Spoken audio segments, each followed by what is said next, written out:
တန်ဖိုးသိတဲ့လူတွေလက်ထက်မှာပဲတန်ဖိုးရှိတဲ့အရာတွေကဘာလဲသိလားအဲ့ဒါစေတနာရဲ့မေတ္တာရဲ့အချစ်တွေရဲ့ပဲ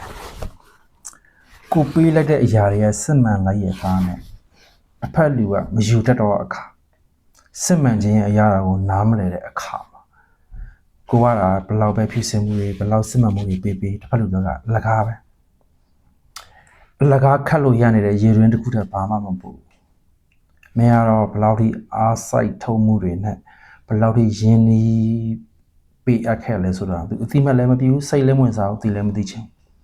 မင်းစီကမင်းပေးတဲ့လောက်ရအောင်ယူနေမှာပဲမရလည်းရတဲ့နည်းနဲ့တဲ့ယူနေမှာပဲတစ်ဖက်လူကဘလို့အချင်းနေဘလို့အနေထားနဲ့ဘလို့ခန်းစားချက်တွေနဲ့ပေးလဲဆိုတော့သူအတိမတ်ပြမှာမဟုတ်ကြာလာတဲ့အခါမှာယူတဲ့လူကမသိတာပဲမယ်ပေးတဲ့လူကသိတာလာတယ်နဲ့နေအောင်ခံစားရထက်လာတယ်ငါပေးတဲ့အရာတွေကငါတို့ဘာမှတုံ့ပြန်မှုမရှိလာဘူးအတိမတ်လည်းမပြည့်ဘူးတန်ဖိုးလည်းမထားပေးဘူးဆိုဒီမရှိရှိရရင်နဲ့ရှင်ဒီပေးရတဲ့လူရဲ့ရှင်နာမှာဘယ်လောက်ထိငါကြီးရမလဲဘယ်လောက်ထိခံစားရမလဲဆိုတာပိဆက်သူတွေနှလုံးသားတွေပိုင်ရှင်တွေပဲသိလိမ့်မယ်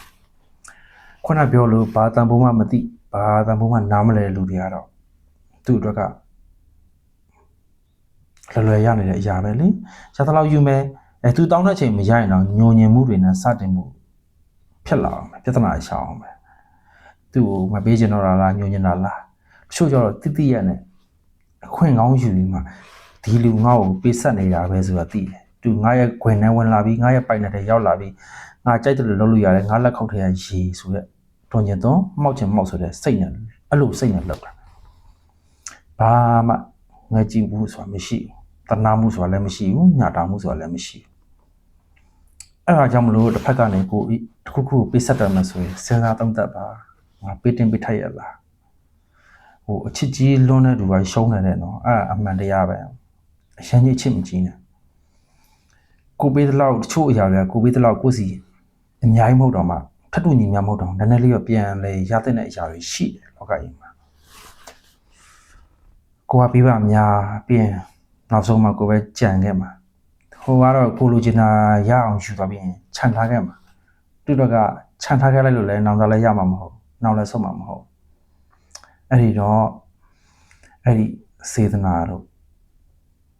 မေတ္တာတို့အချစ်တို့တကယ်ပေးထိုက်တဲ့လူကိုပဲပေးပါအပေးမရင်တော့ကိုပေးတာတွေကအလိုက်ကဖြစ်သွားမယ်တဲရဲရည်သွန်ဖြစ်သွားမယ်ရရကိုစဉ်းစားဆုံးဖြတ်နိုင်ပါစေ